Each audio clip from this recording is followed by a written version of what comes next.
Arr, you dogged swabs! I'll have you chipping barnacles off me hull.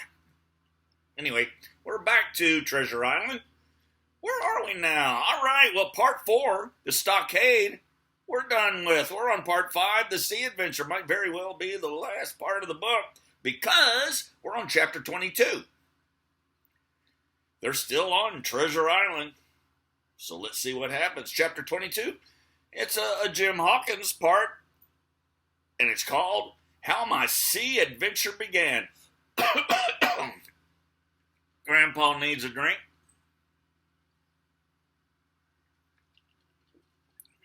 Ignore the dancers behind me.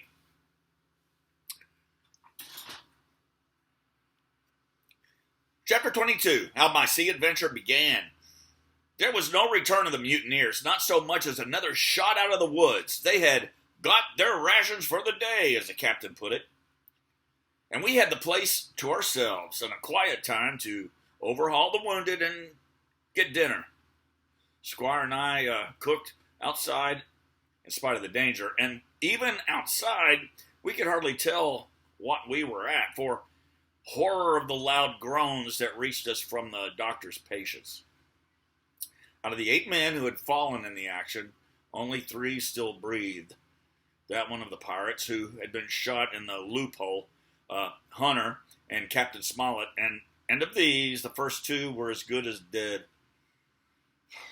The mutineer, indeed, died under the doctor's knife, and Hunter, do what we could, never recovered consciousness in this world.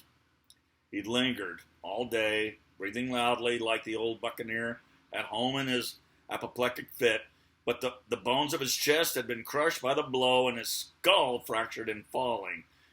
And sometime in the following night, without sign or sound, he went to his maker. Whichever one made him. I added that. As for the captain, his wounds were grievous indeed, but not dangerous. No organ was fatally injured. Anderson's ball, for it was Job that shot him first, had broken his shoulder blade and touched the lung, not badly. The second had only torn and displaced some muscles in the calf. He was sure to recover, the doctor said, but in the meantime, and for weeks to come, he must not walk nor move his arm, nor so much as speak when he could help it. My own accidental cut across the knuckles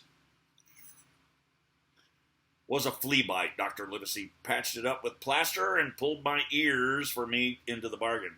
After dinner, the squire and the doctor sat by the captain's side a while in consultation, and when they had talked to their heart's content, it being then a little past noon, the doctor took up his hat and pistols, girt on his cutlass, put the chart in his pocket, and with a musket over his shoulder, crossed the palisade on the north side and set off briskly through the trees. All right, I'm just saying on my own, I'm cutting in here just a little bit.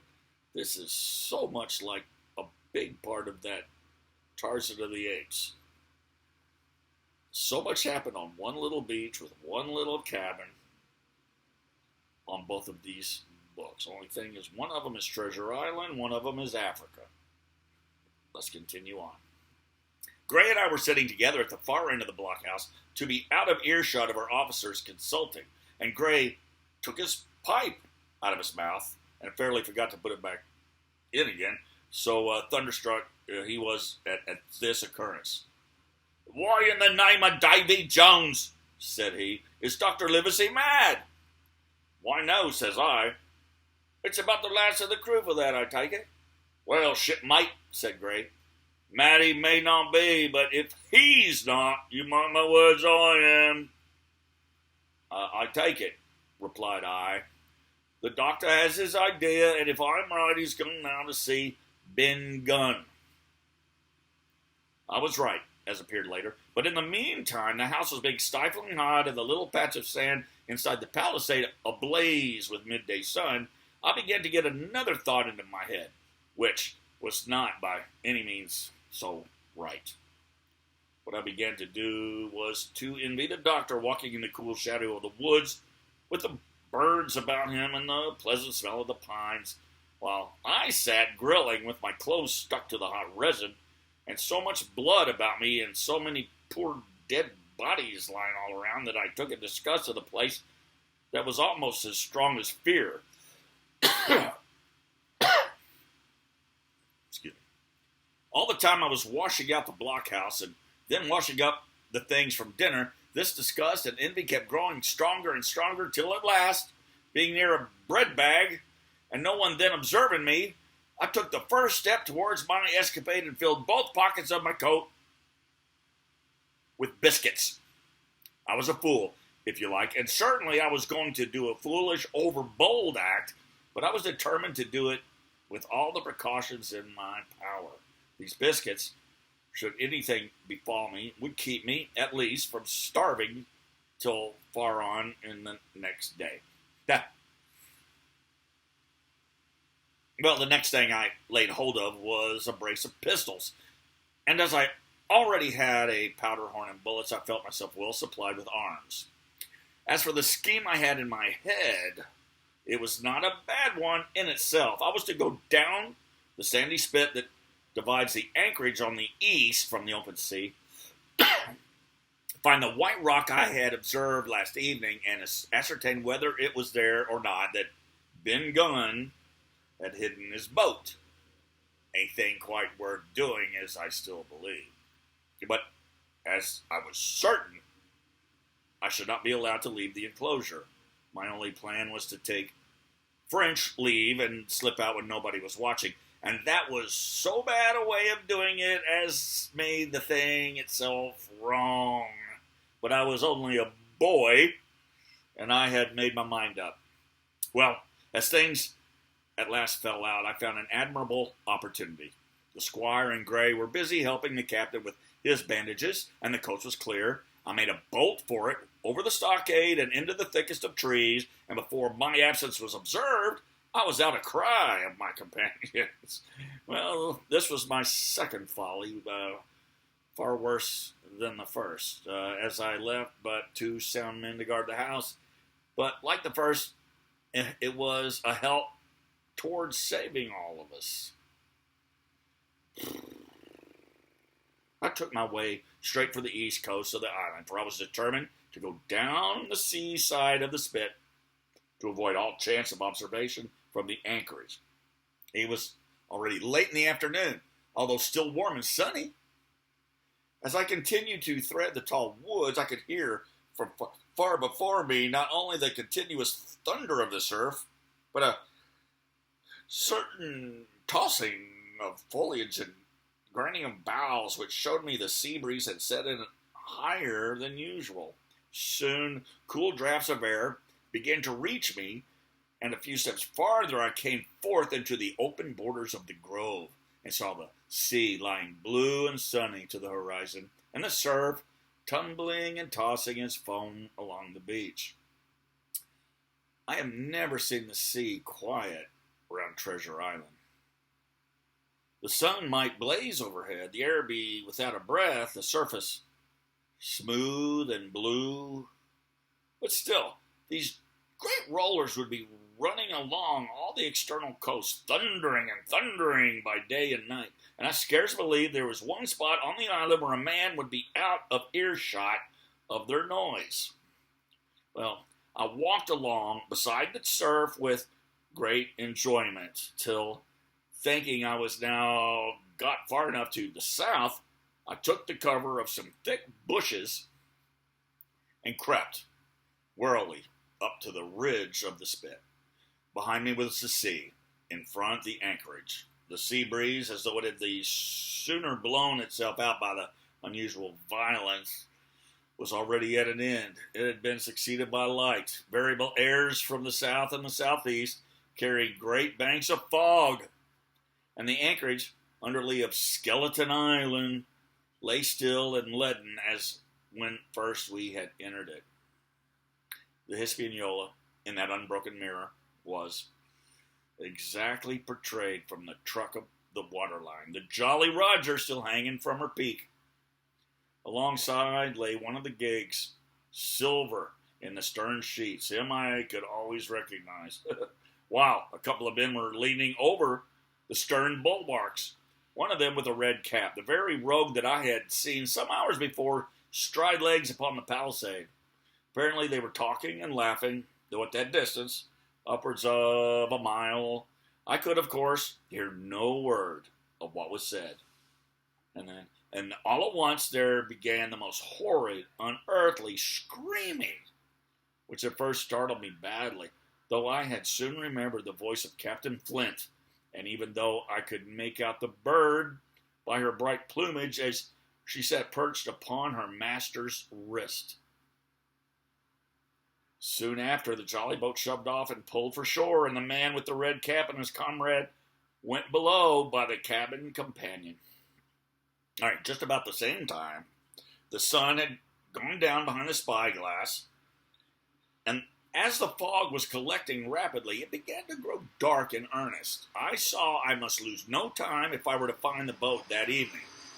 Now, the white rock, visible enough above the brush, was still some eighth of a mile further down the spit, and it took me a goodish while to get up with it, crawling upon all fours among the scrub.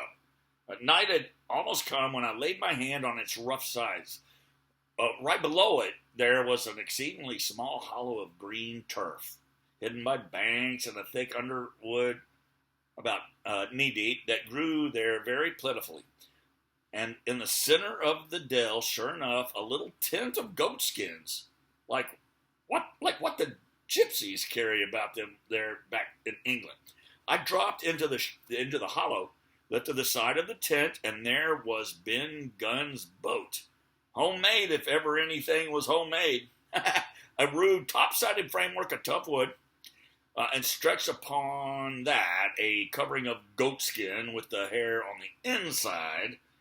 The thing was extremely small, even for me, and I can hardly imagine that it would have floated with a full-sized man.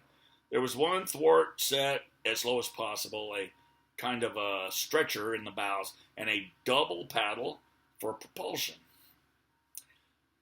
I had not yet seen a coracle such as the ancient Britons made, but I have seen one since, and I can give you no fairer idea of Ben Gunn's boat than by saying it was like the first and worst coracle ever made by a man. But the great advantage of the coracle it certainly possessed, for it was exceedingly light and portable. Well, now that I had found the boat, you would have thought that I had enough of truantry for once, but in the meantime I had taken another notion to become so obstinately fond of it that I would have carried it out, I believe, in the teeth of Captain Smollett himself. This was to slip out under cover of the night, cut the Hispaniola adrift, and let her go ashore wherever she fancied. I had quite made up my mind that the mutineers, after their repulse of the morning, had nothing nearer their hearts than to up anchor and away to sea. This, I thought, it would be a fine thing to prevent.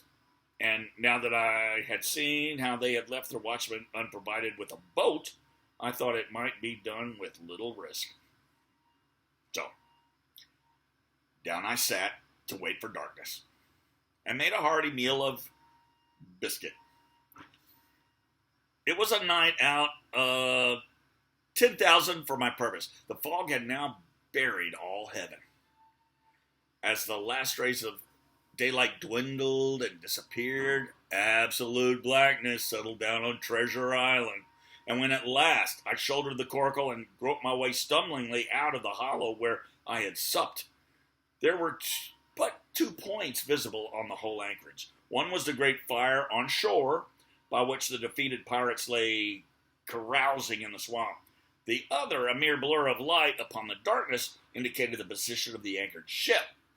She had swung round to the ebb. Her bow was now towards me.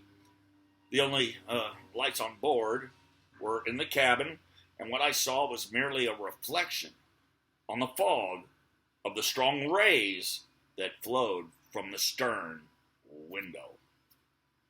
The ebb had already run some time, and I had to wade through a long belt of swampy sand, where I sank several times above the ankle before I came to the edge of the retreating water.